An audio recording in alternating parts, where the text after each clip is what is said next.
I've often said that when you build a building, the foundation is very important. నేను తరచుగా చెప్పేది ఏంటంటే మనము ఒక భవనాన్ని కడుతున్నప్పుడు పునాది అనేది ఎంతో ప్రాముఖ్యమైనది. And a lot of problems that can come on the third, fourth floor may be caused by bad foundation or the first floor is not very strong. మూడో అంతస్తులోనో నాలుగో అంతస్తులోనో సమస్యలు వచ్చినప్పుడు దానికి కారణం ఏంటంటే బహుశా పునాది సరిగా ఉండకపోవచ్చు, లేకపోతే మొదటి అంతస్తు సరిగా ఉండకపోవచ్చు. So it's very good to think of your marriage like building a house. కాబట్టి మీ వివాహము అనేది ఒక భవనాన్ని కట్టడంతో పోల్చి చూసినట్లయితే, And it's very good to be able to, right from the time you are married, to have a good foundation and make sure there are no cracks. మీకు వివాహం అయినప్పటి నుంచే ప్రారంభం నుంచే మంచి పునాది వేసుకోవటానికి చూడాలి. ఎటువంటి క్రాక్స్ లేకుండా చూసుకోవాలి. If there are, fix it. Don't imagine that it'll automatically. ఒకవేళ క్రాక్స్ ఉన్నట్లయితే వాటిని సరి చేసుకోవాలి. ఆటోమేటిక్గా అవే సరి చేయబడతాయి అనుకోకూడదు. You get a crack in a wall. Do you think it'll automatically fix itself? Never. గోడ మీద ఒక క్రాక్ ఉందనుకోండి, ఆటోమేటిక్గా అదే సరి చేసుకుంటుందా? ఎప్పటికీ కాదు అలా. You have to do something there to fix it, otherwise it'll never fix itself. దాన్ని ఫిక్స్ చేయడానికి మీరు ఏమన్నా చేయాలి, లేనట్లయితే తనంతట తానే ఫిక్స్ చేసుకోలేదు. So people who imagine the crack will automatically take care of itself later on, it doesn't happen. చాలా మంది ఏమనుకుంటారంటే క్రాక్ దానంతట అదే సరి చేసుకుంటుంది అనుకుంటారు, కానీ తర్వాత చూసినట్లయితే అదేమి సరి చేసుకోలేదు. So I want to share some things along that line. Let's turn to Ephesians and chapter 5. కాబట్టి ఆ దిశగా కొన్ని విషయాలు నేను మీతో పంచుకుంటాను. ఎఫెసీయులకు రాసిన పత్రిక 5వ అధ్యాయాన్ని మనం చూద్దాం. Everybody knows this is the great chapter on husband-wife relationships. భార్యాభర్తల మధ్య ఉండే సంబంధం గురించి ఇది ఎంతో గొప్ప అధ్యాయం అని అందరికీ తెలుసు. And it's important to see how it begins. కానీ ఇది ఎలా ప్రారంభించబడిందో చూడటం అనేది ఎంతో ప్రాముఖ్యమైన విషయం. Not wives be subject to your husbands, verse 22, but beginning with 17 rather. Don't be foolish. Very, very good word. స్త్రీలారా ప్రభువుకు వలె మీ సొంత పురుషులకు లోబడిండుడి అని 22వ వచనం నుంచి కాదు ఇది ప్రారంభించబడింది, 17వ వచనం నుంచి ఇది ప్రారంభించబడింది. అవివేకులు కాక. ఎంత ప్రాముఖ్యమైన విషయం ఇది. For husbands and wives, don't be foolish. భార్యలైనా భర్తలైనా అవివేకులుగా ఉండొద్దు. But understand what the will of the Lord is. కానీ ప్రభు యొక్క చిత్తమేమిటో గ్రహించుకొనుడి. Because God has a plan for marriage, and that is the most perfect plan. I often call it the manufacturer's instructions. ఎందుకంటే దేవునికి వివాహం పట్ల ఒక ఉద్దేశం ఉంటుంది, సంకల్పం ఉంటుంది. అది పరిపూర్ణమైన సంకల్పం. నేను ఎప్పుడు పిలిచేది ఏంటంటే అది తయారీదారుని సూచనలు. If you buy a washing machine or a dryer or any expensive gadget, even a car, there'll come a little booklet called manufacturer's instruction. మీరు ఒకవేళ వాషింగ్ మెషిన్ కానీ డ్రయర్ కానీ ఏదైనా ఖరీదైన పరికరం కొన్నట్లయితే, కారు కానీ, దాంతోపాటు తయారీదారుని సూచనల పుస్తకం అనేది ఒకటి ఇస్తారు. What you should plug in first and which switch you should turn off and turn on.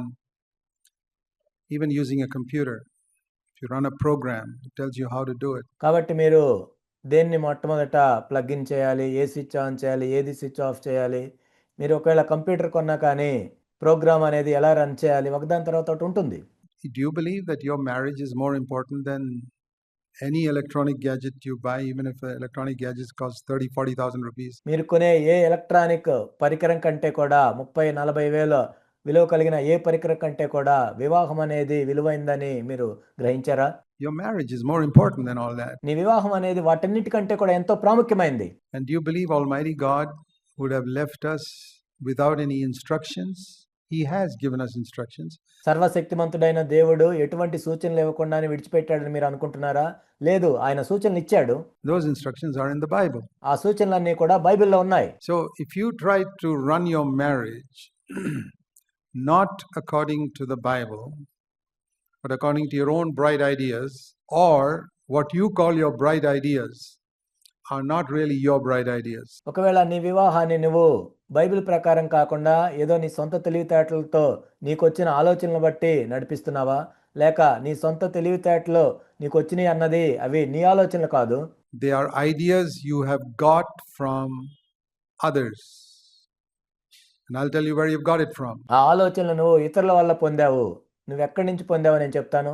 If you were unconverted for many years, you got it from the cinemas. నీవు మారు మనసు పొందని స్థితిలో అనేక సంవత్సరాలు ఉన్నావు కాబట్టి నీవు సినిమాల నుండి వాటిని పొందావు. You got it from romantic novels that you read. నీవు చదివిన రొమాంటిక్ నావెల్స్ నుంచి పొందావు. You got it perhaps from your parents. లేక బహుశా నీ తల్లిదండ్రుల దగ్గర నుంచి నువ్వు పొంది ఉండొచ్చు. See, for example, in the average Indian village, the husband is like a king and the wife is like a, what's the word? Did I hear queen? No, servant. భారతదేశంలో ఒక సాధారణ గ్రామంలో మనం చూసినట్లయితే భర్త ఏమో ఒక రాజులాగా ఉంటాడు, భార్య ఎలా ఉంటుంది, రాణిలాగా ఉంటుందా? కాదు, ఒక దాసురాల్లాగా ఉంటుంది. That's the thing. If she were queen, it'd be wonderful. But she's not a queen. It's a king and a servant. ఒకవేళ రాణిలాగా ఉంటే బాగానే ఉంటుంది, కానీ ఒక రాజు ఒక దాసురాలు. And the children grow up seeing that. Here's a boy growing up in a home where mom's like a servant, dad's like a king. ఆ విధంగా పిల్లలు పెరుగుతూ చూస్తూ ఉంటారు. తండ్రి ఏమో ఒక రాజులాగా ఉన్నాడు, తల్లి ఏమో ఒక పని మనిషిలాగా దాసురాల్లాగా ఉంది. 30 years later, he gets married. What does he expect his wife to be? Queen? No. Servant. 30 సంవత్సరాల తర్వాత ఆ అబ్బాయికి కూడా పెళ్ళి అవుతుంది. తన భార్య ఎలా ఉండాలనుకుంటాడు? రాణిలాగా ఉండాలనుకుంటాడా? కాదు, ఒక దాసురాల్లాగా ఉండాలనుకుంటాడు. That is our Indian culture. అది మన భారతీయ సంస్కృతి. So now I say I don't believe in Western culture either. కానీ నేనేదో పాశ్చాత్య సంస్కృతిని కూడా నేను దాన్ని కూడా నమ్మట్లేదు. There's a difference. You see that even in weddings. All Western marriages, this is how it goes. అక్కడ వివాహాల్లో కూడా మనం చూసినట్లయితే ఎంత వ్యత్యాసం ఉంటుంది. అక్కడ వివాహాల్లో మనం చూసినట్లయితే ఈ విధంగా జరుగుతూ ఉంటాయి. The bridegroom comes in, everybody will be sitting. Nobody stands up for the bridegroom because he's a useless fellow in any case. He comes and stands there meekly. పెళ్లి కుమారుడు లోపలికి వస్తాడు, ఆయన కోసం ఎవరూ నిలబడరు, అందరూ కూర్చొని ఉంటారు. ఎందుకంటే పెళ్లి కుమారుడు అంటే అంత పనికిరానోడు కాబట్టి మెదలకుండా నిలబడతాడు వచ్చి. And then they start the service. Jesus has also come. And who comes in last? After the singing starts? The Maharani. అప్పుడు ఆ తర్వాత సర్వీస్ ప్రారంభించబడుతుంది. యేసు ప్రభు కూడా వస్తాడు, పాటలు కూడా మొదలు పెడతారు. ఆ తర్వాత ఎవరు వస్తారు? ఒక మహారాణి వస్తుంది.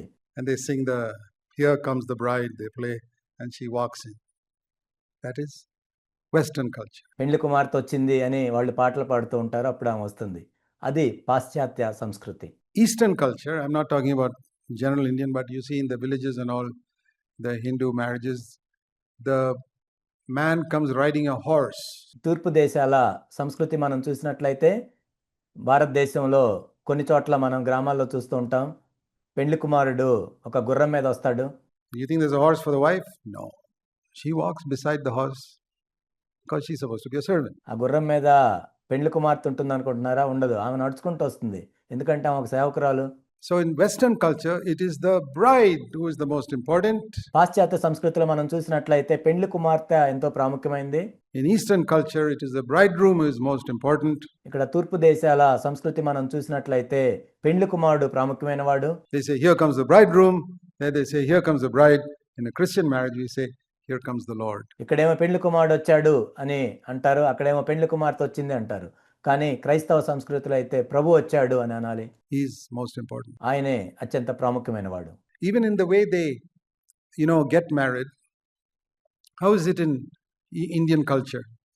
How is it with all of you? పెళ్లి అయ్యేటప్పుడు కూడా భారతదేశ సంస్కృతిలో ఎలా ఉంటుందంటే, మీ అందరికి ఎలా జరిగింది వివాహం? How many of you wives will say, my husband came on bended knee and said, will you marry me? No. మీలో ఎంతమంది భార్యలు ఈ విధంగా చెప్పగలరు?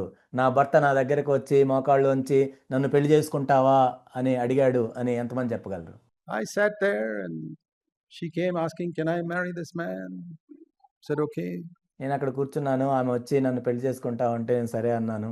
She's a big Maharaja sitting there, and the price has to be fixed in some marriages. And she comes begging, and he graciously finally says, "Yes." ఈయనేమో ఇక్కడ మహారాజులా కూర్చుంటాడు. కొన్ని వివాహాల్లో అయితే రేటు ముందే మాట్లాడుకుంటారు. ఆ తర్వాత ఆమె వచ్చి నన్ను పెళ్లి చేసుకుంటావా అని అడిగితే ఆ సరే అని అంటాడు. In a Western marriage, the man who goes after the woman and they have to bend their knees and say, "Will you marry me? Here's a ring." And she boasts all her life, "I never went after him. He came and proposed to me, and I graciously said yes." పాశ్చాత్య దేశాల్లో మనం చూసినట్లయితే పురుషుడు స్త్రీ దగ్గరికి వెళ్ళి మోకాళ్ళుంచి నన్ను పెళ్లి చేసుకుంటావా అని అడుగుతాడు. ఇదిగో రింగ్ అని ఇస్తాడు. ఆమె తన జీవితాంతం అతిశయిస్తూ ఉంటుంది. నేనేమి ఆయన వెనక వెళ్ళలేదు. ఆయనే వచ్చి నన్ను అడిగాడు. సరేలే అన్నాను నేను అని చెప్పుకుంటుంది. In Indian marriages, the man says, "I never went after her. It would be disgraceful for me to go after a girl. She came begging. Her parents came to a house, begged for me, and okay, I'll think about it." And after some time, I said yes. భారతదేశంలో అయితే ఇక్కడ పురుషుడు ఏమంటాడంటే నేను ఆమె వెనక వెళ్ళలేదు. ఏంటి ఒక స్త్రీ వెనక వెళ్ళటం ఏంటి? వాళ్ళే వచ్చి నన్ను అడిగారు. వాళ్ళ తల్లిదండ్రులు వచ్చి అడిగారు. సరేలే నేను ఆలోచించి చెప్తానని చెప్పి సరే అని చెప్పాను. In a Christian marriage, we say, "The Lord brought us together." కానీ క్రైస్తవ వివాహంలో అయితే ప్రభువు మా ఇద్దరిని జత కలిపారు అని చెప్తాం. It's entirely different flavor. Can you say that? ఇది సంపూర్ణంగా ఎంతో వేరైంది ఇది.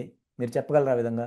It's all a question of how you start your married life. మీ వివాహ జీవితం ఎలా ప్రారంభించబడింది అన్నదాన్ని బట్టి తెలియజేయబడుతుంది. So don't be foolish, but understand the will of God in marriage. కాబట్టి మీరు అవివేకులు కాక ప్రభు యొక్క చిత్తమేమిటో గ్రహించుకొనుడి వివాహంలో. Just because God wants the wife to be subject to the husband doesn't mean that he has to be a Maharaja. Jesus was not a Maharaja. భార్య భర్తకు లోబడి ఉండాలి అని దేవుడు చెప్పాడు కాబట్టి భర్త ఒక మహారాజులాగా ఉండాలని కాదు. యేసుక్రీస్తు ప్రభువారు ఒక మహారాజా వలె లేరు. He refused to be a king. Once they wanted to make him a king, he ran away. He said, "I'm not come here to be a king." ఆయన ఒకసారి ప్రజలు రాజుగా చేస్తామని వచ్చినప్పుడు ఆయన నేను రాజుగా ఉండనని తిరస్కరించారు. నేను రాజుగా ఉండటానికి కాదు ఇక్కడికి వచ్చిందని చెప్పారు. "I've come here to be a servant." నేను ఇక్కడికి దాసుడిగా ఉండటానికి వచ్చానని చెప్పారు. But what type of servant? A servant leader. కానీ ఎలాంటి సేవకునిగా? సేవకుడైన నాయకుడు. Not a servant who meekly obeys his bossy wife. పెత్తనం చేస్తున్న తన భార్య చెప్పినవన్నీ వినే సేవకుల్లా కాదు. Is that the picture you get of Jesus? Meekly obeying Peter and James, whatever they tell him? No, he washed their feet, but he was their leader. యేసు ప్రభువుని మీరు అలా చూస్తున్నారా? పేతురు కానీ యాకోబు కానీ వాళ్ళు ఏది చెప్తే అది అని వింటున్నట్టుగా చూస్తున్నారా? వాళ్ళ పాదాలు కడిగారు ప్రభు, కానీ వాళ్ళకి నాయకుడు ఆయన. That's the type of husband must be, one who's willing to wash the wife's feet, but is the leader in the home. It's a balance. కాబట్టి భర్త అలా ఉండాలి. భార్య యొక్క పాదాలు కడగాలి, కానీ ఇంట్లో ఒక నాయకుడి వలె ఉండాలి. ఇటువంటి సమతుల్యతను కలిగి ఉండాలి. Don't be foolish, but understand what the will of the Lord is. అవివేకులుగా ఉండొద్దు. ప్రభు యొక్క చిత్తం ఏమిటో గ్రహించుకొనుడి. Don't get your ideas from Eastern culture or Western culture. They are both wrong. They are corrupted by sin, corrupted by Adam's nature, and corrupted by the devil. కాబట్టి మీ ఆలోచనలన్నీ ఏదో భారతీయ సంస్కృతి నుంచో తూర్పు దేశాల సంస్కృతి నుంచో కాదు, పాశ్చాత్య దేశాల సంస్కృతి నుంచి కాదు. ఎందుకంటే అవన్నీ కూడా పాపము చేత, సాతాను చేత, అపవాది చేత, ఆదాము యొక్క స్వభావం చేత పాడు చేయబడ్డాయి. And we want to follow Christian culture where we value one another. మనము క్రైస్తవ సంస్కృతిని అనుసరించాలి, ఒకరినొకరు విలువ ఇచ్చుకోవటం. That is why, like somebody said, God didn't take Eve out of Adam's skull bone. అందుకే ఒకరు ఈ విధంగా చెప్పారు, హవ్వని దేవుడు ఆదాము యొక్క తలలో ఉన్న ఎముక నుండి చేయలేదు. Because so that she bosses over him, and God didn't take Eve out of the feet bones so that he treads over her. ఎందుకంటే ఆదాము మీద హవ్వ పెత్తనం చేయకుండా ఉండాలని, అదేవిధంగా హవ్వని ఆదాము యొక్క పాదముల నుంచి కూడా చేయలేదు. ఎందుకంటే ఆదాము హవ్వని తన కాళ్ళ క్రింద పెట్టుకోకుండా ఉండాలని. But God made Eve from which bone? From the rib. Can you tell me, was it left rib or right rib? Which do you think? It's not written in scripture. What's your guess? కాబట్టి అవ్వని దేవుడు ఎక్కడి నుంచి చేశాడు? ఆదాము యొక్క ఏ ఎముక నుంచి చేశాడు? ప్రక్కటి ఎముక నుంచి చేశాడు. అది కుడివైపు నుంచే ఎడమ వైపు నుంచే చెప్పండి. అది లేఖనాల్లో రాయబడలేదు. Right? Why left? The heart is there. That's right. ఎడం పక్క నుంచే. ఎందుకు ఎడం పక్క నుంచి? ఎందుకంటే అటుపక్క హృదయం ఉంటుంది కాబట్టి. I think it was the left. ఎడం పక్క నుంచే అని నేను అనుకుంటున్నాను. You know my favorite verse. I have no commandment from the Lord, but I give an opinion. From 1 Corinthians 7. నాకెంత ఇష్టమైన మాట మీకు తెలుసు. ప్రభు యొద్ద నుంచి నేను ఆజ్ఞను పొందలేదు కానీ నా అభిప్రాయమనే మీకు చెప్తున్నాను. 1 కొరింథీ 7 నుంచి. Okay. I believe it was here. And when we get to heaven, ask the Lord, where did you take it from, Lord? Was Zach right? I think he'll say he was right. కాబట్టి మీరు పరలోకం వెళ్ళినాక ప్రభువుని అడగండి. ప్రభు ఎటువైపు నుంచి చేశారని. Jack గారు ఇలా చెప్పారంటే అది కరెక్ట్ అనే చెప్తారు. Because it was near the heart. Because he wanted Adam not to boss over his wife or to be ruled by his wife, but to keep his wife near his heart all the time. ఎందుకంటే తన భార్యను తన హృదయం దగ్గర పెట్టుకోవాలని ఆదాము. ఎందుకంటే ఆదాము మీద తన భార్య పెత్తనం చేయకూడదు. అలానే ఆదాము తన భార్యని ఒక దాసురాలుగా చూడకూడదు. ఆ విధంగా తన భార్యను తన హృదయానికి దగ్గరగా ఎల్లప్పుడూ ఉంచుకోవాలని. So that's very important. So, and what is the will of the Lord for your life to, we are leading on to marriage, by the way, in verse 23 onwards. కాబట్టి ఇది ఎంతో ప్రాముఖ్యమైన విషయము. ఇక్కడ దేవుని యొక్క చిత్తం అంటే ఏంటి? ఇక్కడ మనం 23వ వచనం నుంచి వివాహం గురించి చదువుతాం. Don't get drunk with wine, for that is dissipation, but be filled with the Holy Spirit. మద్యముతో మత్తులై ఉండకుడి, దానిలో దుర్వ్యాపారం కలదు, అయితే ఆత్మపూర్ణులై ఉండుడి. So what is the most important exhortation for marriage? కాబట్టి వివాహానికి సంబంధించిన అతి ప్రాముఖ్యమైన హెచ్చరిక ఏంటి? You know what it is? Be filled with the Holy Spirit. ఏంటో మీకు తెలుసా? ఆత్మపూర్ణులై ఉండుడి. He's not talking here about preaching.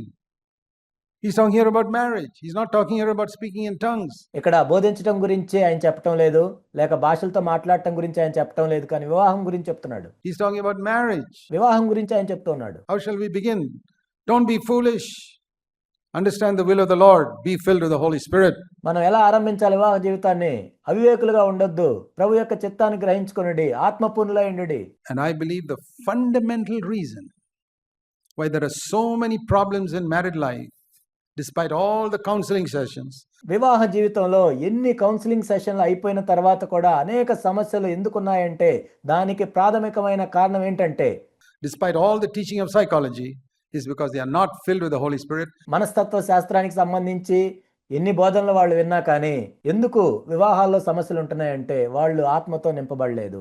And the fundamental reason they are not filled with the Holy Spirit is they are not eager to be filled with the Holy Spirit. వాళ్ళు ఆత్మతో ఎందుకు నింపబడలేదు అంటే దానికి ప్రాథమికమైన కారణం ఏంటంటే వాళ్ళు ఆత్మతో నింపబడటానికి వాళ్ళు ఆసక్తి కలిగి లేరు. That's the reason. Why am I not filled with the Holy Spirit? Well, you're not desperate. అదే కారణం. సహోదరుని ఎందుకు ఆత్మతో నింపబడలేదంటే నువ్వు అంత తీవ్రంగా అడగలేదు. You know the one place in the scripture where Jesus said, how much more will your heavenly Father give the Holy Spirit to those who ask him? Do you know where that is? మీకు తెలుసా లేఖనాల్లో ఒక చోట ఉంది, అది పరిశుద్ధాత్మ గురించి అడుగు వారికి మీ పరలోకపు తండ్రి ఇంకా ఎంతో ఎక్కువగా ఇచ్చును కదా అని ఎక్కడుంది? You don't know? It's in Luke 11. Turn there for a moment. తెలీదా మీకు? లూకాసు వార్త 11వ అధ్యాయం. Because he's telling us there how we can receive the Holy Spirit. మనం పరిశుద్ధాత్మని ఎలా పొందగలమో ఆయన అక్కడ చెప్తూ ఉన్నారు. You may think your problems are this, that and the other. I want to tell you in Jesus' name, those are not your problems. మీరు అనుకోవచ్చు నా సమస్య అది ఇది ఇదని. యేసు నామములో నేను చెప్తున్నాను, అవి కాదు మీ సమస్యలు. You think your wife is like that, your husband is like that. That's not the reason. The reason is you are not filled with the Holy Spirit. మీరు అనుకోవచ్చు నా భార్య అలా ఉంది, లేకపోతే నా భర్త అలా ఉన్నాడని. అది కాదు కారణం, నీవు ఆత్మతో నింపబడలేదు. So don't be foolish, but understand the will of the Lord. Be filled with the Holy Spirit. అవివేకులుగా ఉండొద్దు, ప్రభు యొక్క చిత్తం ఏమిటో గ్రహించుకొనుడి, ఆత్మపూర్ణులై ఉండుడి. Okay, Luke 11:13. If you being evil know how to give good gifts to your children, how much more will your heavenly Father give the Holy Spirit to those who ask him? How many of you have asked him? లూకాసు వార్త 11వ అధ్యాయం 12, 13 మనం చూసినట్లయితే, కాబట్టి మీరు చెడ్డవారై ఉండి మీ పిల్లలకు మంచి ఈవులను ఎరిగి ఉండగా పరలోకమందున్న మీ తండ్రి తన అడుగు వారికి పరిశుద్ధాత్మను ఎంతో నిశ్చయముగా అనుగ్రహించునను మీలో ఎంతమంది ఈ విధంగా అడిగారు? And he told us how to ask also. Not just ask, but how to ask. కేవలం అడగమనే కాదు, ఏ విధంగా అడగాలో కూడా ప్రభు చెప్పారు ఇక్కడ. How to ask is very important. I'll tell you how to ask. ఎలా అడగాలి అనేది కూడా ఎంతో ప్రాముఖ్యమైన విషయం. నేను చెప్తాను ఎలా అడగాలో. Verse 5. Supposing one of you has got a friend, goes to him at midnight and says, "Friend, lend me 3 loaves. For a friend of mine has come to me from a journey and I have nothing to set before him." Now, I want you to see a picture here of husband and wife.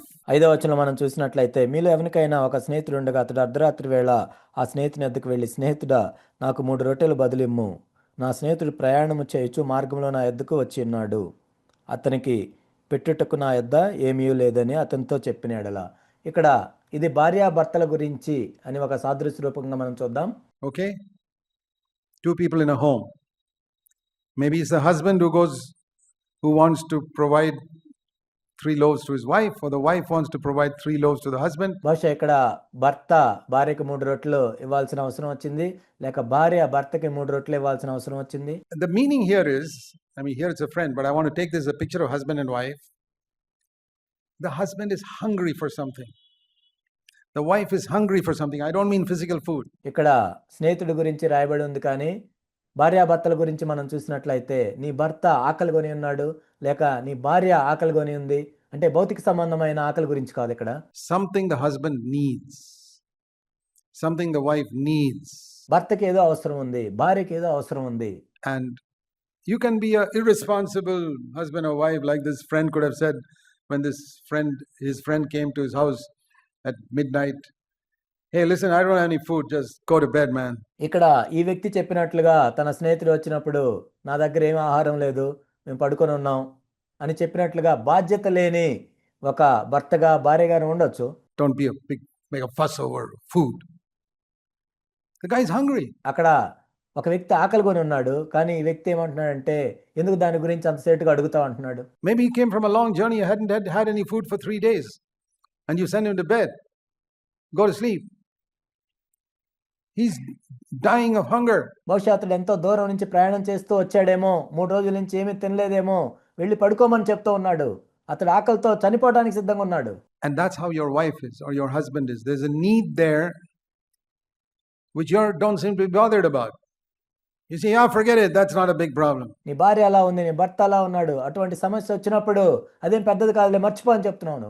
It may not be a big problem for you because your stomach is full, but that person is hungry. ఇది నీకు పెద్ద సమస్య ఉండకపోవచ్చు, ఎందుకంటే నీ కడుపు నిండింది, కానీ ఆ వ్యక్తి ఆకలితో ఉన్నాడు.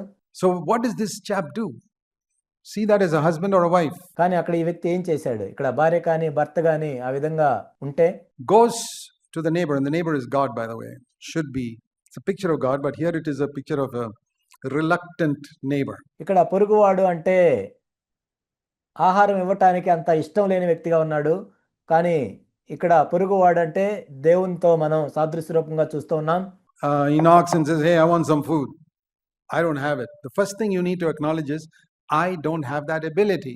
ఇక్కడ వ్యక్తి తలుపు తట్టి, "నాకు ఆహారం కావాలి, నా దగ్గర ఏమీ లేదు" అని అడుగుతూ ఉన్నాడు. మొట్టమొదటి ఇక్కడ మనం గ్రహించాల్సింది ఏంటంటే, నాకు సామర్థ్యం లేదు To meet my wife's need or my husband's need. I think the problem is with her or with him. The problem is not with her or him. God gave you as a partner to meet that need. కాబట్టి నా భార్య కానీ భర్త కానీ అవసరం తీర్చడానికి నా దగ్గర ఏమీ లేదు. అక్కడ భార్య సమస్య అయినా భర్త సమస్య అయినా, భార్యని కానీ భర్తని కానీ దేవుడు ఎందుకు ఇచ్చాయంటే అవసరం తీర్చబడాలని, Not just to take care of yourself, కేవలం నిన్ను నువ్వు చూసుకోవటానికి కాదు, but to meet the need of your partner. నీ జీవిత భాగస్వామి యొక్క అవసరం తీర్చబడాలని. I don't know whether all of you recognize that God gave you to each other to meet a certain need in the other person which he or she cannot meet themselves. మీరందరూ గ్రహించారో లేదో నాకు తెలియదు, కానీ భార్యాభర్తలుగా దేవుడు మిమ్మల్ని ఎందుకు చేశాడు అంటే, వాళ్ళు తమంతట తాము అవసరాన్ని తీర్చుకోలేదు కాబట్టి మీ ఇద్దరిని దేవుడు జతపరిచాడు. God gave you to meet that need. ఆ అవసరాన్ని తీర్చడానికి దేవుడు నిన్నిచ్చాడు. Okay. So he knocks, and from inside that guy says, "Hey, don't bother me. The door is already shut. Verse 7, my children are in bed. I can't get up and give you anything." అతడు లోపలనే ఉండి, "నన్ను తొందర పెట్టొద్దు, తలుపు వేసి ఉన్నది, నా చిన్నపిల్లలు నాతో కూడా పండుకొని ఉన్నారు, నేను లేచి ఇవ్వలేనని" చెప్పాడు. Now, how many of you will keep on knocking if somebody shouts from inside, "Get away, man, don't disturb me, I'm asleep. My children are asleep, you'll wake them up"? How many of you will knock at a neighbor's house like that, even if it's a good friend? మీకు ఎంత మంచి స్నేహితుడైనా, "లేదు, నా పిల్లలు పడుకొని ఉన్నారు, వాళ్ళు లేస్తారు, వెళ్ళిపో నువ్వు" అని నీ స్నేహితుడు అన్నప్పుడు మీరు ఎంతమంది ఆ విధంగా తలుపు తడుతూ ఉంటారు చెప్పండి? I don't think I will. I've got neighbors here. I don't go on. First of all, I won't even go to their house at midnight asking for bread. నేనైతే వెళ్ళను నా పొరుగు వాళ్ళ దగ్గరికి. మొట్టమొదట అసలు అర్ధరాత్రి పూట వెళ్ళి ఆహారం కోసం నేను వెళ్ళను. And if I do and the guy says, get out, I'll get out immediately. ఒకవేళ నేను చేసినా కానీ వెళ్ళిపో అంటే వెంటనే వెళ్ళిపోతాను నేను. But here is a guy who is so desperate. That means he loves this other friend of his so much. That's the first thing you got to see. కానీ ఇక్కడ చూసినట్లయితే తన స్నేహితుడిని ఎంతగానో ప్రేమిస్తున్నాడు, ఎంత అవసరంలో ఉన్నాడు ఈ వ్యక్తి. అదే మీరు మొట్టమొదట గమనించాలి ఇక్కడ. Okay, I'm willing to bear the shame of this fellow shouting at me and thinking me a bad neighbor or whatever ridicule. I'm willing to face all that. సరే, ఈ వ్యక్తి నన్ను తిట్టినా, అపహాస్యం చేసినా, ఏమనుకున్నా, మంచి పొరుగువాడు కాదనుకున్నా కానీ I've got to meet my friends. My friend is hungry. నా స్నేహితుడు ఆకలిగానే ఉన్నాడు, అతని అవసరం తీర్చబడాలి. You know, if you people could love one another like that. My wife is hungry. My husband is hungry. మీరు ఒకరి అవసరాలు ఒకరు ఈ విధంగా తీర్చుకున్నట్లయితే, నా భార్య ఎంత ఆకలిగానే ఉంది, నా భర్త ఎంత ఆకలిగానే ఉన్నాడు. And I have got to go to God to have the strength to meet that need. నేను దేవుని దగ్గరికి వెళ్ళి బలం పొంది అవసరాన్ని తీర్చాలి. I tell you, even though verse 8, he doesn't get up to give him because he's his friend. 8వ వచనంలో అతడు తన స్నేహితుడైనందున లేచి ఏకపోయిను. Yet because of his persistence, and that's the word I want you to see, persistence. అతడు సిగ్గుమాలి మాటి మాటికి అడుగుట వలనైనను, ఇక్కడ మరలా మరలా అడగటం. He will get up and give him, here's another expression, as much as he needs. He asked only for 3 loaves. అతనికి కావాల్సినవన్నీ ఇచ్చును. 3 రొట్టెలు అడిగాడు. He gives him whatever. Hey, listen, do you want more than 3? Here it is. 3 కంటే మీకు ఎక్కువ కావాలా, తీసుకో. And then the Lord says, ask like this. అప్పుడు ప్రభు చెప్తున్నాడు, అట్టువలినే మీరు అడుగుడి. And you'll get it. Why didn't you get it? Because you didn't ask like this. మీకు ఇవ్వబడును. మీకు ఎందుకు ఇవ్వబడలేదంటే మీరు ఈ విధంగా అడగలేదు. I know, perhaps all of you sitting here have asked for the baptism in the Holy Spirit. But you didn't ask like this. బహుశా ఇక్కడ కూర్చున్న మీరందరూ కూడా పరిశుద్ధాత్మ బాప్తిసం గురించి అడిగి ఉంటారు, కానీ ఈ విధంగా అడగలేదు. You asked and knocked and say, hey, I like some bread. Get away. Okay, I went away. I went back to sleep and told my neighbor, I tried, man. I tried. It didn't work. He didn't give me any bread. Let's go to sleep. మీరు ఎలా అడుగుంటారంటే, మీరు తలుపు తట్టారు, వెళ్ళిపోనగానే వెంటనే వెళ్ళిపోయి ఆ స్నేహితుడి దగ్గరికి వెళ్ళి, నా ప్రయత్నం నేను చేశాను, ఏమీ దొరకలేదు, వెళ్ళి పడుకోమని చెప్పినట్లుగా ఉంటుంది. That is how most people are seeking for the fullness of the Holy Spirit. అనేక మంది పరిశుద్ధాత్మ నింపబడటం గురించి ఈ విధంగా అడుగుతారు. I don't know whether you know that CFC was born 37 years ago through the baptism in the Holy Spirit. మీకు తెలుసో తెలియదు నాకు తెలియదు కానీ 37 సంవత్సరాల క్రితం సిఎఫ్సి సంఘము పరిశుద్ధాత్మలో బాప్తిసం పొందటం ద్వారానే ప్రారంభించబడింది. Yeah, that's how it was. ఆ విధంగానే ప్రారంభించబడింది. It was just 2 of us initially, Ian and myself. ప్రారంభంలో నేను సహోదరుడు ఇయాన్ ఇద్దరం కలిసి ఆ విధంగా చేయటం జరిగింది. And that was the whole issue of our moving out of one church into another. It was the baptism of the Holy Spirit. It was nothing else. It wasn't victory over sin. అసలు ఒక సంఘం నుంచి మేము బయటకు రావాల్సి వచ్చింది కూడా దీని కారణాన్ని బట్టే, పరిశుద్ధాత్మల బాప్తిసం గురించే, పాపం మీద జయం పొందడం గురించి కాదు. It was the baptism in the Holy Spirit and fire. పరిశుద్ధాత్మలోను అగ్నిలోను బాప్తిస్మము. How did the church begin on the day of Pentecost? Was it by somebody preaching victory over sin? No. Pentecost దినాన సంఘం ఎలా ప్రారంభించబడింది? ఎవరో వచ్చి పాపం మీద జయం గురించి ప్రకటించడం ద్వారానా? కాదు. It was when those 120 people got baptized in the Holy Spirit and fire, the church was born. ఆ 120 మంది పరిశుద్ధాత్మలోను అగ్నిలోను బాప్తిసం పొందారు కాబట్టి సంఘము ప్రారంభించబడింది. And that's how God intended every church to be born. ప్రతి సంఘం కూడా అలానే ప్రారంభించబడాలని దేవుడు కోరుకుంటున్నాడు. That day of Pentecost is an example, and so I'm very thankful that CFC started that way. ఆ పెంతెకోస్తు దినం అనేది ఎంతో మాదిరిగా ఉంది. సిఎఫ్సి సంఘం కూడా అలా ప్రారంభించబడింది. దాన్ని బట్టి దేవునికి వందనాలు. Not by some people coming together, hey, let's have a New Testament church. ఏదో కొంతమంది కూడా వచ్చి మనం కొత్త నిబంధన సంఘాన్ని ప్రారంభిద్దాం అని అనుకోవటం ద్వారా కాదు. You know, there are different churches I find in Tamil Nadu and Kerala and other parts of India which have tried to imitate CFC. నేను చూశాను తమిళనాడు, కేరళ, భారతదేశంలో అనేక ప్రాంతాల్లో సిఎఫ్సి సంఘాన్ని అనుకరించటం నేను చూశాను. This is a good pattern, let's follow it. ఈ pattern బాగుంది, మనం దీన్ని ఫాలో అవుదాం అనుకున్నారు. But there's a lot of confusion even in CFC churches, you know that? ఆ విధంగా ప్రారంభించబడిన సిఎఫ్సి చర్చిల్లో కూడా ఎంతో కన్ఫ్యూజన్ ఉంది. Because it didn't start with baptism in the Holy Spirit. It started, this is a nice pattern. This is a nice message. ఎందుకంటే పరిశుద్ధాత్మలో బాప్తిసం పొందడం ద్వారా అది ప్రారంభించబడలేదు. వర్తమానం బాగుంది, ప్యాటర్న్ బాగుంది. You can't build the church with a nice pattern and a nice message. మంచి వర్తమానాల ద్వారా, మంచి ప్యాటర్న్ ద్వారా సంఘాన్ని మనం ప్రారంభించలేము. It has to be the baptism in the Holy Spirit and fire. పరిశుద్ధాత్మలోను అగ్నిలోను బాప్తిసం పొందడం ద్వారానే. That is the thing that initiates the new covenant. కొత్త నిబంధనని ప్రారంభించేది అదే. So you say, I'd like to have a nice marriage. నేను మంచి వివాహాన్ని కలిగి ఉండాలని కోరుకుంటున్నాను అనొచ్చు. Yeah. Go to the psychologist. They'll tell you how to have a nice marriage. మీరు సైకాలజిస్టుల దగ్గరికి వెళ్ళండి, మంచి వివాహం ఎలా ఉండాలో చెప్తారు. It won't be a Christian marriage. For a Christian marriage, like a Christian church, you need the baptism in the Holy Spirit and fire. అప్పుడు అది క్రైస్తవ వివాహం అవ్వదు. ఒక క్రైస్తవ వివాహం కానీ క్రైస్తవ సంఘం కానీ ప్రారంభించబడాలంటే పరిశుద్ధాత్మలోను అగ్నిలోను బాప్తిజం పొందడం ద్వారా మాత్రమే. And if both of you are not eager for it, at least one of you should be eager for it. మీ ఇద్దరు కూడా ఆ విషయంలో అటువంటి ఆసక్తి లేనట్లయితే కనీసం ఒక్కరికైనా ఉండాలి. God will meet with you. అప్పుడు దేవుడు మిమ్మల్ని కలుసుకుంటాడు. But in your list of priorities, where does baptism in the Holy Spirit come?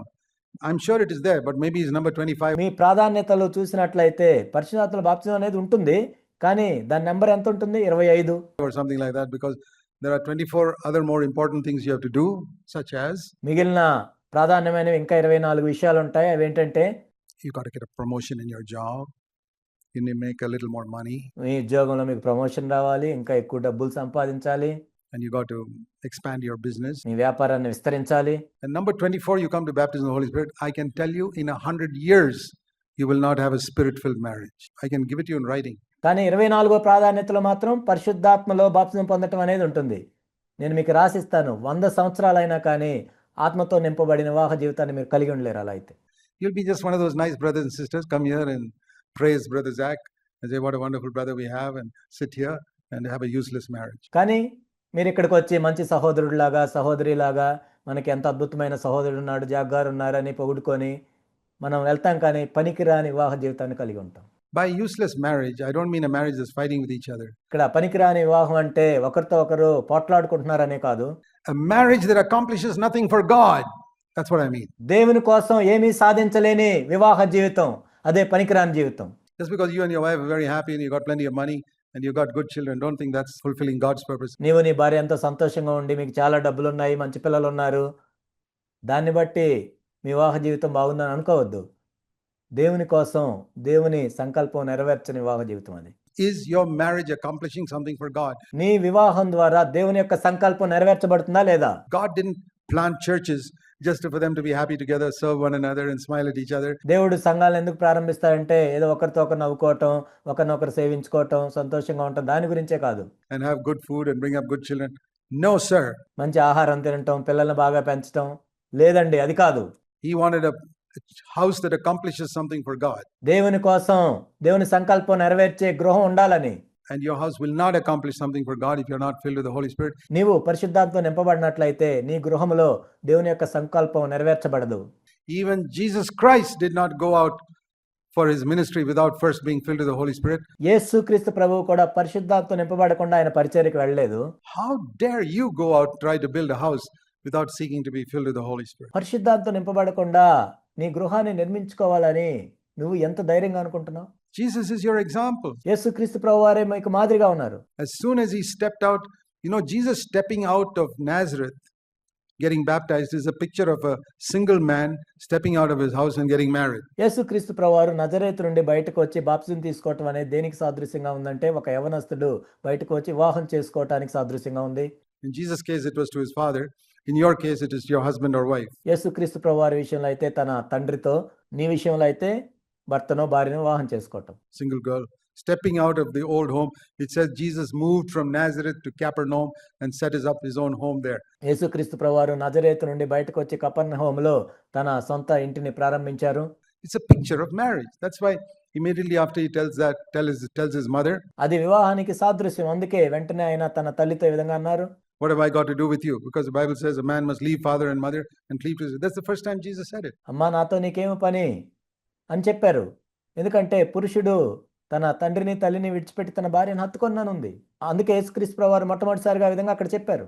It was a picture of a man getting married. And what is the first thing Jesus did before he went into that ministry? అది పురుషుడు వివాహం చేసుకోవటానికి సాదృశ్యంగా ఉంది. యేసుక్రీస్తు ప్రభువారు పరిచర్యకు వెళ్ళటానికి ముందు ఆయన చేసిన మొట్టమొదటి పని ఏంటి? He prayed. The Bible says he prayed as he went into the waters. I know what he was praying for. ఆయన ప్రార్థన చేశాడు. ఆయన నీటిలోనికి ముంచబడుతున్నప్పుడు ఆయన ప్రార్థన చేస్తూ ఉన్నాడు. ఆయన దేని గురించి ప్రార్థన చేశాడు నాకు తెలుసు. Father, anoint me with the Holy Spirit. And he came up. He was anointed with the Holy Spirit. తండ్రి పరిశుద్ధాత్మను అభిషేకించండి అన్నప్పుడు దేవుడు ఆయన్ని పరిశుద్ధాత్మతో అభిషేకించాడు. Can you have that faith? నీవు అటువంటి విశ్వాసాన్ని కలిగి ఉండగలవా? I'll never forget. when one of my sons was getting baptized here. I still remember. నా ఒక కుమారుడు ఇక్కడ బాప్తిజం పొందుతున్నప్పుడు ఈ విషయాన్ని నేను ఎప్పుడు మర్చిపోలేను. ఇప్పటికీ నాకు గుర్తుంది. You know, they give testimony before baptism. And his testimony was, I think he was 17 or so. బాప్తిజానికి ముందు సాక్ష్యం ఇస్తారు. ఈ విధంగా సాక్ష్యం చెప్పాడు. అప్పుడు 17 సంవత్సరాలు ఉండుండొచ్చు. He said, I want to follow Jesus. I believe the Bible says I can follow him. నేను యేసు ప్రభువుని వెంబడించాలనుకుంటున్నాను. బైబిల్ ఏం చెప్తుందంటే నేను ఆయన్ని వెంబడించవచ్చు అని చెప్తుంది. And if Jesus could be filled with the Holy Spirit as soon as he came up out of the waters of baptism, I believe I can also be filled with the Holy Spirit when I come up out of the waters of baptism. యేసుక్రీస్తు ప్రభువారు బాప్తిజం పొందిన వెంటనే పరిశుద్ధాత్మతో నింపబడ్డారు. నేను కూడా బాప్తిజం తీసుకొని బయటకు వచ్చేటప్పటికి పరిశుద్ధాత్మతో నింపబడతాను అని నేను నమ్ముతున్నాను. I said, wow. I've never heard that testimony at a baptism. I say, Lord, honor his faith. ఎంత అద్భుతం. బాప్తిజం అప్పుడు నేను ఎప్పుడు ఎలాంటి సాక్ష్యం వినలేదు. ప్రభువా అతని విశ్వాసాన్ని ఘనపరచమని నేను అడిగాను. And I see some results in his life today. ఈనాడు అతని జీవితంలో కొన్ని ఫలితాలను నేను చూస్తున్నాను. ఈ విధంగా Faith is what God honors. It doesn't matter whether you're 17 years old or 50 years old. దేవుడు ఘనపరిచేది విశ్వాసాన్ని. నీకు 17 సంవత్సరాల 50 సంవత్సరాల అని దేవుడు చూడ్డు. God doesn't honor you for your age or your knowledge or your experience, but faith. దేవుడు నీ వయసుకో, నీ తెలివితేటలకో, లేక నీ అనుభవానికో కాదు, నీ విశ్వాసానికి ఆయన విలువిస్తాడు. Lord, I believe you will do this for me. ప్రభువా నా కోసం నువ్వు చేస్తావని నేను నమ్ముతున్నాను. I believe you'll fill me with the Holy Spirit. నువ్వు పరిశుద్ధాత్మను నింపుతావని నేను నమ్ముతున్నాను. And it's like this guy saying, I'm going to get this bread no matter how long I have to knock. Persistence. ఈ వ్యక్తి చెప్పినట్లుగా ఎంత సమయం పట్టినా పర్లేదు, నేను అడుగుతూనే ఉంటాను ఆ రొట్టె కోసం. మాటి మాటికి అడగటం. I want to encourage you to be persistent. కాబట్టి మీరందరూ కూడా పట్టు విడవక మాటి మాటికి ఆ విధంగా అడగాలని నేను కోరుకుంటున్నాను. Don't think your marriage is okay until both of you are filled with the Holy Spirit. మీరిద్దరూ పరిశుద్ధాత్మతో నింపబడేదాకా కూడా మీ వివాహం బాగానే ఉందని అనుకోవద్దు.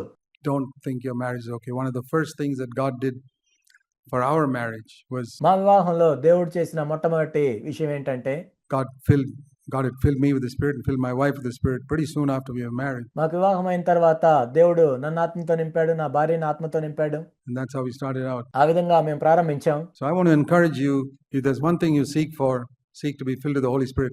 You know how you desperately long to have a child.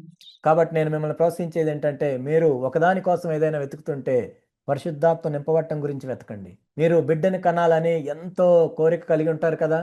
I wish you would desperately long to be filled with the Holy Spirit like that. ఆ విధంగా పరిశుద్ధాత్మతో కూడా నింపబడాలని ఎంతో తీవ్రత మీరు కలిగి ఉండాలని నేను కోరుకుంటున్నాను. Imagine that. If your longing for the Holy Spirit is 100 times of your longing to have a child. మీరు బిడ్డని కలిగి ఉండాలని ఎంత ఆశపడి ఉన్నారో దానికంటే 100 రెట్లు పరిశుద్ధాత్మతో నింపబడి ఉండాలని కోరుకోవాలి. You think God won't meet with you? దేవుడు మీ అవసరాన్ని తీర్చడని మీరు అనుకుంటున్నారా? But the things of earth mean more to you than the things of heaven.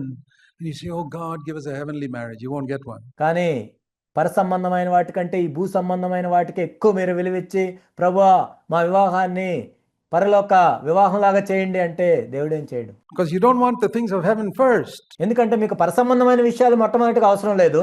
You want a job. You must have a house.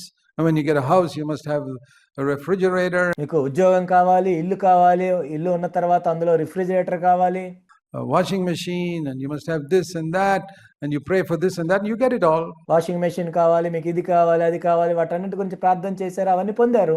Is it a spirit-filled marriage? It will never be. Because God sees filled with the Holy Spirit is item number 24. అది ఆత్మతో నింపబడిన వివాహం అవుతుందా? ఎప్పటికీ కాదు. ఎందుకంటే పరిశుద్ధాత్మ నింపటం అనేది 24వ ప్రాధాన్యతలో ఉంది. After listening to this message, you may make it item number 10. ఈ మెసేజ్ విన్న తర్వాత 24 నుంచి అది 10వ ప్రాధాన్యతలోనికి వెళ్ళొచ్చు. I hope you will all make it item number 1. మీరందరూ కూడా అది మొట్టమొదటి ప్రాధాన్యతగా మార్చుకుంటారని నేను అనుకుంటున్నాను. You know, when my wife and I were married, నేను నా భార్య వివాహం చేసుకున్నప్పుడు, you know the tapes I was listening to? Tapes on the baptism of the Holy Spirit. నేను ఏ వర్తమానాలు వింటున్నానో మీకు తెలుసా? పరిశుద్ధాత్మలో బాప్తిజం పొందడం గురించి వింటున్నాను నేను. And even if you're against it, God can meet with you if you have a need. My wife was initially against the baptism of the Holy Spirit. ఒకవేళ దానికి మీరు విరుద్ధంగా ఉన్నప్పటికీ దేవుడు మీ అవసరాన్ని తీరుస్తాడు. నా భార్య కూడా పరిశుద్ధాత్మలో బాప్తిజం అనే దానికి ఎంతో వ్యతిరేకంగా ఉంది. Because she grew up in a brethren assembly. But God met with her. ఎందుకంటే ఆమె బ్రదరన్ సంఘాల్లో ఎదిగింది కాబట్టి దానికి వ్యతిరేకంగా ఉన్నప్పటికీ దేవుడు తన అవసరాన్ని తీర్చాడు. So if you have not because you understand the doctrine. I think I understood the doctrine 10 times better than my wife even now. నీకు సిద్ధాంతం బాగా అర్థమైందని కాదు, నా భార్యతో పోల్చినట్లయితే నాకు ఇప్పటికీ 10 రెట్లు ఆ సిద్ధాంతం గురించి బాగా నేను చెప్పగలను. But because of a need, do you have a sense of need? Lord, I'm needy.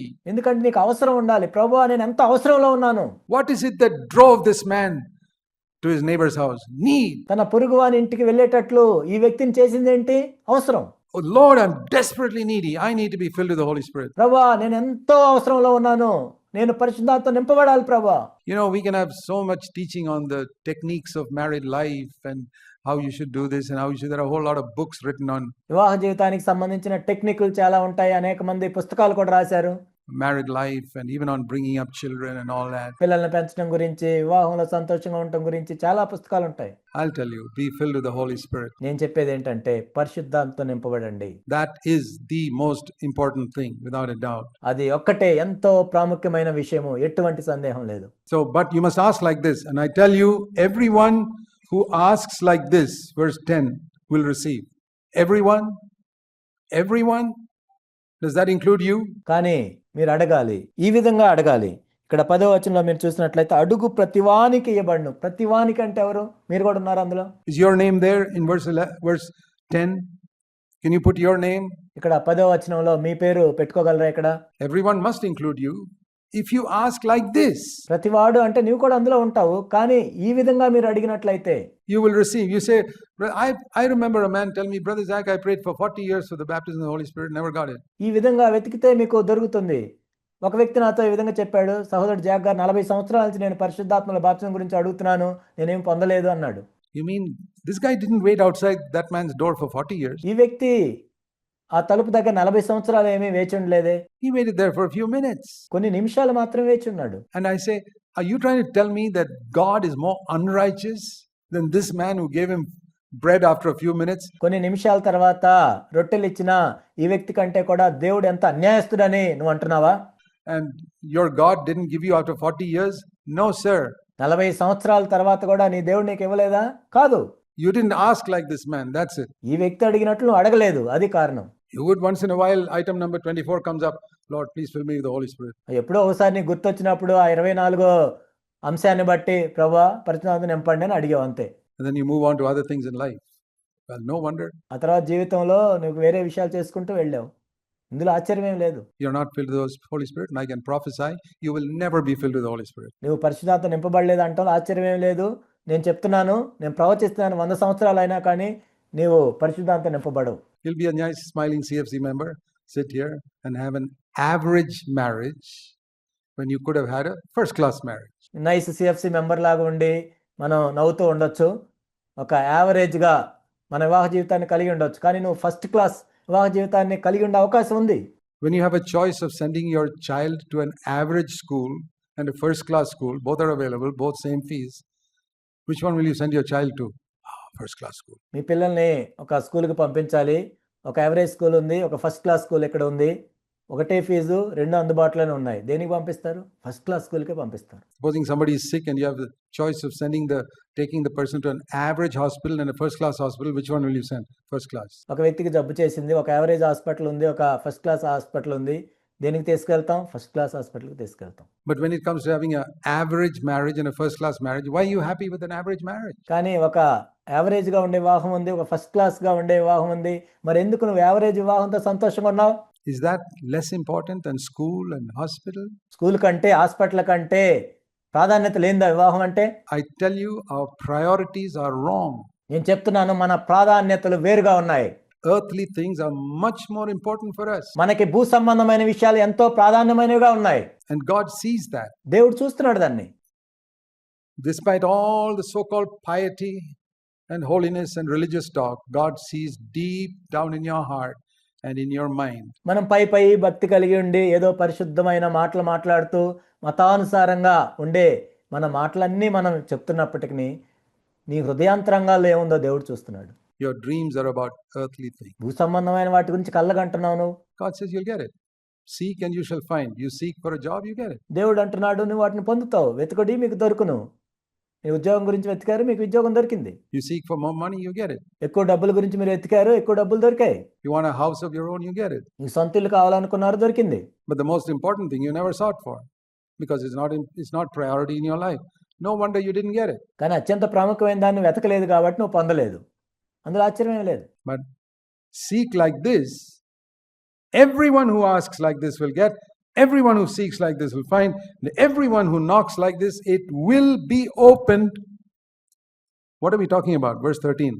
The Holy Spirit. అటువలే మీరు అడుగుడి.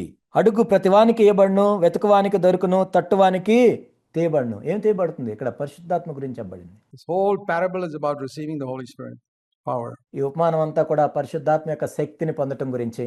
You know, so many people get into theological argument and what is it to receive the Holy Spirit? Do you receive the Holy Spirit when you're born again? Is it like this? Is it like that? I say, forget all these things. చాలా మంది వేదాంతపరమైన వాగ్వాదం పెట్టుకుంటారు. పరిశుద్ధాత్మలో బాప్తిజం పొందటం అంటే ఏంటి? నువ్వు తిరిగి జన్మించినప్పుడు పొందుతావా? ఏంటిది అని మాట్లాడుకుంటూ ఉంటారు. ఇది అలా ఉంటుందా, ఇలా ఉంటుందా? ఇవన్నీ మర్చిపోండి. I never talk about all these things. I tell people, do you know that Jesus said? వీటన్నిటి గురించి నేను ఎప్పుడు మాట్లాడను. కానీ నేను చెప్పేది ఏంటంటే యేసుక్రీస్తు ప్రభువారు ఈ విధంగా చెప్పారు. John 7:38. యోహాను సువార్త 7వ అధ్యాయం 38వ వచనం. He who believes in me, out of his innermost being, rivers of living water will flow. నా యందు విశ్వాసం ఉంచువాడెవడో లేఖనము చెప్పినట్టు వాని కడుపులో నుండి జీవజల నదులు పారునని బిగ్గరగా చెప్పెను. And he spoke about the Holy Spirit. If anyone is thirsty, let him come to me and drink. ఆయన పరిశుద్ధాత్మ గురించి ఇక్కడ చెప్తున్నారు. ఎవరైనా దప్పిగొని ఎడల నా యొద్దకు వచ్చి దప్పి తీర్చుకొనవలెను. So I only ask people one question. If I ask, are you baptized in the Holy Spirit? Are you filled with the Holy Spirit? నేను ఒకటే ప్రశ్న అడుగుతాను. మీరు పరిశుద్ధాత్మలో బాప్తిజం పొందారా, పరిశుద్ధాత్మను పొందారా అని అడిగినప్పుడు People get theological problems. వాళ్ళకి వేదాంతపరమైన సమస్యలు వస్తుంటాయి. So I ask them the question. Listen, are rivers of living water flowing out from your life? నీ జీవితంలో నుండి జీవజల నదులు ప్రవహిస్తున్నాయా లేదా అని అడుగుతాను. And from your home, do you want them to flow from your home? మీ ఇంట్లో నుంచి ప్రవహిస్తున్నాయా? మీ ఇంట్లో నుంచి ప్రవహించాలని మీరు కోరుకుంటున్నారా? They are not flowing. Why not seek God about it? He said, అలా ప్రవహించట్లేదా? మరి ఎందుకు దేవుడిని వెతకరు మీరు? if you thirst, come to me, and he who believes in me, ఎవడైనా దప్పికొన్న ఎడల నా యొద్దకు రావాలి, నా యందు విశ్వాసం ఉంచువాడు. He who believes in me has eternal life. You got that? నా యందు విశ్వాసం ఉంచువాడు నిత్య జీవనం పొందును అని చెప్పినప్పుడు మీరు దాన్ని పొందారు. He who believes in me, rivers of living water will flow out from you. Why don't you claim that? నా యందు విశ్వాసం ఉంచువాని కడుపులోని జీవజల నదులు ప్రవహిస్తాయని ప్రభు చెప్పినప్పుడు మరి దాన్ని ఎందుకు మీరు స్వతంత్రించుకోరు? I cannot think how many years I cried out to God for this. దీని గురించి ఎన్ని సంవత్సరాలు నేను మొరపెట్టానో మీకు తెలియదు. And my problem is not lack of thirst. My problem is lack of faith. నా సమస్య ఏంటంటే నాకు దప్పిక లేకున్నట్టు కాదు, కానీ విశ్వాసం లేదు. There are two things required, thirst and faith. It's like the two wires. ఇక్కడ రెండు విషయాలు కావాలి, రెండు వైర్ల వలె. ఒకటి ఏంటంటే దాహం కలిగి ఉండాలి, రెండోది విశ్వాసం కలిగి ఉండాలి. When they touch, the light burns. Every switch, electric switch, is just two wires touching. That's all. ఈ రెండు వైర్లు ఎప్పుడైతే కలుసుకుంటాయో అప్పుడు బల్బ్ వెలుగుతుంది. ప్రతి ఎలక్ట్రికల్ స్విచ్ కూడా రెండు వైర్లు ఉంటాయి. If the wires are kept so close to each other, they don't touch, there's no light. ఈ రెండు వైర్లు ఎంత దగ్గరగా ఉన్నాయని కలుసుకున్నట్లయితే light వెలగదు. The moment they touch, there's light, fan, everything works. ఎప్పుడైతే ఆ రెండు టచ్ అవుతాయో అప్పుడే ఫ్యాన్ తిరుగుతుంది, లైట్ వెలుగుతుంది. So thirst and faith. Some people have thirst but no faith. Some people have faith but no thirst. కాబట్టి ఇక్కడ దాహం కలిగి ఉండాలి, విశ్వాసం కలిగి ఉండాలి. కొంతమందికి దాహం ఉంటుంది, విశ్వాసం ఉండదు. కొంతమందికి విశ్వాసం ఉంటుంది, దాహం ఉండదు. But where you have thirst and faith touch, that's it. కానీ ఎప్పుడైతే నీ దాహము విశ్వాసం రెండు కలుసుకుంటాయో అంతే. And I can say to every single one of you, God is faithful. కాబట్టి మీలో ఉన్న ప్రతి ఒక్కరికి నేను చెప్తున్నాను, దేవుడు ఎంతో నమ్మదగిన వాడు. And if you are not filled with the Holy Spirit, there's only one reason. నీవు పరిశుద్ధాత్మతో నింపబడలేదు అంటే దానికి ఒకే ఒక కారణం. Either you lack thirst or you lack faith. నీకు దాహం అన్నా లేదు, లేక విశ్వాసం అన్నా లేదు. Thirst means persistence. దాహం కలిగి ఉండటం అంటే పట్టు విడవక మరలా మరలా మరలా మరలా వెళ్ళటం. I am not going to give you like Dave. Jacob held on to the Lord one day. God said, "Let me go." Jacob said, "I'm not going to let you go until you bless me." యాకోబు వలె దేవుని దగ్గరికి వెళ్ళినప్పుడు నన్ను విడిచిపోనిమ్మని అడిగినప్పుడు నీవు నన్ను ఆశ్రయించేదాకా నేను విడవనని చెప్పాడు యాకోబు. And it says God met with him when he saw that desperation. యాకోబులో ఉన్న తీవ్రత చూసి అతని అవసరం తీర్చబడింది. See, before that, Jacob had been running after money and women and all that, and he was clinging on to all that. He gave up all that. He clung on to God. అంతకుముందు మనం చూసినట్లయితే యాకోబు డబ్బు వెంట పరిగెత్తాడు, స్త్రీల వెంట పరిగెత్తాడు, తర్వాత అవన్నీ విడిచిపెట్టి దేవుణ్ణి హత్తుకున్నాడు. Many of you, can you look back over your life? మీలో అనేక మంది మీ జీవితాన్ని ఒకసారి వెనక్కి తిరిగి చూసుకున్నట్లయితే, And there are certain things you have pursued in your life. Maybe a profession, maybe a degree, మీ జీవితంలో కొన్ని విషయాలను మీరు వెంబడించారు. బహుశా మీ వృత్తి అయి ఉండొచ్చు, లేక మీ డిగ్రీ అయి ఉండొచ్చు, maybe a business. You started out with no degree, no education, no business. లేక మీ వ్యాపారం అయి ఉండొచ్చు. మీరు ఎటువంటి డిగ్రీ లేకుండా, ఎటువంటి వృత్తి లేకుండా, ఎటువంటి వ్యాపారం లేకుండా మీరు ప్రారంభించారు. And today you got a degree, maybe a postgraduate degree, or you're prospered in your work, you got a good job, you got a good business. మీకు పోస్ట్ గ్రాడ్యుయేట్ డిగ్రీ రావచ్చు, లేకపోతే మీరు వ్యాపారంలో అభివృద్ధి చెంది ఉండొచ్చు, లేకపోతే మరొక విషయంలో మీరు అభివృద్ధి చెంది ఉండొచ్చు.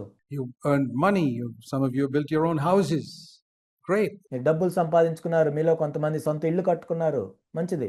Imagine if you had the same persistence with which you succeeded in getting a degree and in your business. మీరు డిగ్రీ సంపాదించడంలోనూ, లేకపోతే మీ వ్యాపారం అభివృద్ధి చేసుకోవటంలోనూ మాటి మాటికి మీరు వెళ్ళినట్లుగా ఈ విషయంలో ఉన్నట్లయితే, If you had the same persistence to seek for the fullness of the Holy Spirit, where you would have been today. పరిశుద్ధాత్మలు నింపబడాలని మాటి మాటికి ఈ విషయంలో ఉన్నట్లయితే ఈ రోజు ఎక్కడ ఉండేవాళ్ళు అసలు మీరు? You say, I've got a happy marriage. It's like the child who comes back home from school and says, మా వివాహం కూడా సంతోషంగానే ఉంది అని మీరు చెప్తారు. ఇది ఎలా ఉంటుందంటే, ఒక పిల్లవాడు ఇంటికి వచ్చి, Mummy, I got 40%, I passed, I went to the next class. And the mummy says, you're a great kid, you got 40%. Mummy దగ్గరికి వచ్చి, మమ్మీ నాకు 40% మార్కులు వచ్చాయి, నేను పాస్ అయ్యాను, తర్వాత క్లాస్కి వెళ్తున్నాను అంటే మమ్మీ ఏమంటుంది? ఆహా, నువ్వు ఎంత అద్భుతంగా చేసావు అంటుందా? Make sure you get 40% next year also, okay? వచ్చే సంవత్సరం కూడా నువ్వు 40% తెచ్చుకో. All the way to 10th standard, you can get 40% and be a milkman or something for the rest of your life. It's okay. 10వ తరగతి దాకా నువ్వు 40% మార్కులే తెచ్చుకో, ఆ తర్వాత ఏ పాలు అమ్ముకునే వాళ్ళలాగా ఉంటావు, సరే అని చెప్తారా? You won't do that because earthly things mean so much to you. మీరు అలా చేయరు, ఎందుకంటే ఈ భూ సంబంధమైన విషయాలు ఎంతో ప్రాధాన్యమైనవి మీకు. You're not even happy if your child got 90% and say, why didn't you get 100? మీ పిల్లవానికి 90% మార్కులు వచ్చినా మీరు సంతోషంగా ఉంటారు. 100 ఎందుకు రాలేదని అడుగుతారు. I wish you had the same earnestness about your spiritual life as well and about your marriage. మీ ఆత్మీయ జీవితంలో కూడా అదే పట్టుదల మీరు కలిగి ఉన్నట్లయితే ఎంత బాగుండో కదా. Have you got a happy marriage? We don't fight with each other. 40% we pass. Is that what you want? మేమేం ఒకరితో ఒకరు పోట్లాడుకోము, మాకు 40% మార్కులు వచ్చినాయి, అదేనా నీకు కావాల్సింది? How many of you are as eager to have a 100% marriage as you are eager for your children to get 100% in school? మీ పిల్లలకి స్కూల్లో 100కి 100 మార్కులు రావాలని ఎంతగా కోరుకుంటారో, మీ వివాహంలో కూడా 100కి 100% మీ వివాహం ఉండాలని ఎంతమంది కోరుకుంటారు? What a lot! Extra tuition. Why? You already got 40%. Why do you want extra tuition? ఎన్ని ఎక్స్ట్రా ట్యూషన్లు పెడతారు? ఎందుకు 40% మార్కులు వచ్చినాయి కదా, ఎందుకు ఈ ట్యూషన్లు? I want the child to get at least 80-90%. ఎందుకంటే మా పిల్లవానికి 80 నుంచి 90% మార్కులు రావాలి కదా. Have you ever seen a mother happy? SSLC, my child got 40%. మా పిల్లవానికి 10వ తరగతిలో 40% మార్కులు వచ్చినాయని సంతోషంగా ఉన్న తల్లిని మీరు ఎప్పుడైనా చూసారా? I never seen any excited mother coming and telling me my child got 40% in SSLC. 10వ తరగతిలో మా పిల్లవానికి 40% మార్కులు వచ్చినాయని ఎంతో ఉత్సాహంగా చెప్పిన తల్లి నేను ఎవరిని చూడలేదు ఇంతవరకు. But I've seen hundreds of marriages. We're okay. How's your marriage getting on? Yeah, we're okay. కానీ నేను వందల కొలది వివాహాలు చూశాను. మీ వివాహం ఎలా ఉందంటే బాగానే ఉన్నాము. Like they say in Hindi, chalta hai. Getting on. హిందీలో చెప్తారు చల్తా హై అంటే ఏదో నడుస్తుంది. Your marriage is not supposed to be like that. Let all the worldly marriages, let all the nominal Christian marriages be like that, but yours is not supposed to be like that, my brother. నీ వివాహం అలా ఉండకూడదు. నామకార్థమైన క్రైస్తవ వివాహాలు లేకపోతే అన్ని వివాహాలు అలా ఉండొచ్చేమో, కానీ నా సహోదరి సహోదరుడా, నీ వివాహం అలా ఉండకూడదు. Don't be foolish. Understand the will of the Lord. Be filled with the Holy Spirit. Thirst, number 1. అవివేకులుగా ఉండొద్దు. ప్రభు యొక్క చిత్తం మీద గ్రహించుకొనుడి. ఆత్మపూర్ణులై ఉండుడి. అదే మొట్టమొదటి విషయం.